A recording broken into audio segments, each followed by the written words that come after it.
مامۆستا فازڵی چراغ کە یەکێکە لەو مامۆستایانی ساڵانێکە بەجلی کوردیەوە وانە ئینگلیزی ئەڵێتەوە.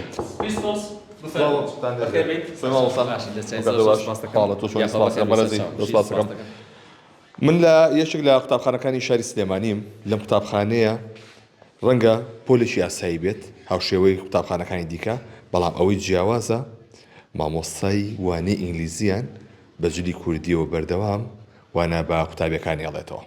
لە لای مامۆستا فازڵ چراغم لە قوتابخانەی مەزنی کوڕان. مامۆستا سڵاوی لێبێ، ئەگەر فەرمیتە ئێرە ئەمە لە کێکەوە تۆ بەم شێوازە وانە ئەڵێیتەوە کە جلی کوردی لەبەرەکەی؟ من زۆر دەمگە پێشتر بڵین هەر جلی کوردیم لەبەرە کرد بڵین لە بۆنەکانە، بەڵام هەستم کرد کە پێویستە بە ئەمە لەبەری پۆشاکی نەتەوەی خۆمانە و جلی کوردی بەکارم چەندین ساڵە من بە زۆری جلی کوردی لەبەرکەم زۆر لە هەفتێکە چەند ڕۆژ بەجلی کوردی و واناڵیتەوە؟ وڵا جاری وایە ئێستا بۆ نام هەفتەی هەموو ڕۆژەکان، هەفتەی وایە لەوانی یەک ڕۆژ جاری وایە بڵین هەموو ڕۆژەکان هەر بە کوردی بەجلی کوردیەوە. مامۆستاکانی تر چاو لێ ناکەن؟ وڵا بۆتە هۆیەوەی کە هاندەرێک بۆ مامۆستاکانی تریش کە پێشتر ئەوان هەر لە بۆنەکانە لە بەریانەکە، بەڵام ئێستا ئەوانیش زۆربەی جار لە کاتی داوامی ئاسایی و فەرمیشە لە بەریەکەن جلی کوردی. وەکو لانی کاریگەری قوتابخانە قوقسە ناکەن؟ هیچ کێشەیەکیان نەبووە لەگەڵمانە و بەلایەن و ئاساییە، چکامە جلی نەتەوەی و کولتوری خۆمانە. باشە ئەمەی سەرێک کلێتەیە، ئەمانەش لە سەرەکەی بەردەوام؟ ئەمانش بڵین زیاتر لە بڵین کلێتە و کڵاو زیاتر بڵین کورد لە کولتوری خۆمانە بۆ سەرما بەکاریان هێناوە، بڵین کە سەرما بووە. منیش زیاتر لەوانەیە لە زستانە بڵین لە کاتە ساردەکانە، بەڵ لە کاتی تریش ئەگەر بڵین مەگەر زۆر گەرم بێت لەسەر یەکەم زۆر شێوازی جیاواشم زۆرە لە کڵاو کلێتە. ئێستا کلێتەیەکە کە لە کولتوری خۆمانەیە. مەتا چەند هاندەر بۆ قوتابیەکانتان تا وەکو ئەوەی چاو لە مامۆستاکان بکەن؟ بەشێکی زۆریشان پیان خۆشە، بەڵام یعنی ئێمە یەک کێشەمانێ لە وەزارەتی پەروەردە کە جلێکی فەرمیدانراوە کەویش پانتۆڵ و کراس و بڵین بەم شێوەیە، بەڵام هەندێک جار لەبەرەکەن لە بۆنەکانی شاوە زۆریان پێ خۆشە و زۆر جاریش بوون کە من جلی کوردیم لەبەر نەکردەوە و تیانە مامۆستا بۆ جلی کوردی لەبەر ناکرد، جلە کوردیەکە جوانترە.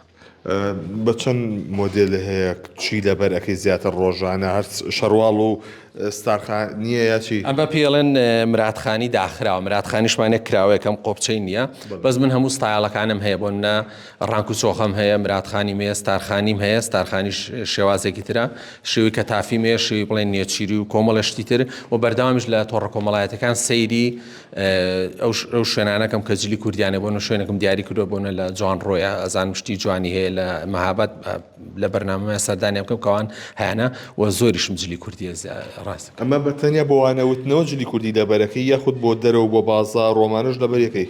بۆ هەموو شوێنە لەبەرەکەم، بۆ هەموو شوێنێک هەر حەزەکەم زیاتر جلی کوردی لەبەرەکەم و هەستیشم کردووە بۆ یەکێ لەو شتانەی کە ئەمە کاوەسەڵتەیە زۆر جار لەبەرم کردووە لە دەرەوە بە زۆری لەبەرەکەم، زۆر بەلایەنەوە جوان بۆ زۆر کەس دەستخۆشی لێ کردووە.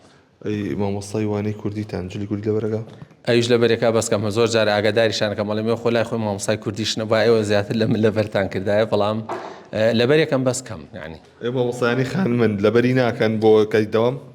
زۆر خانمان یەکێ لە کێشەکانیان وتیان ئێمە بڵین جلی کوردی ئێمە تۆزێ بڵین بۆ دەرزوتنەوە گونجاو نییە، بەس کەم لەبەرێکن، بەس مامۆستامان هەیە ئەڵێ من بۆ زۆربەی شوێنەکان هەر جلی کوردی لەبەرەکەم بڵین بۆ داوام نابەس بۆ شوێنی تر.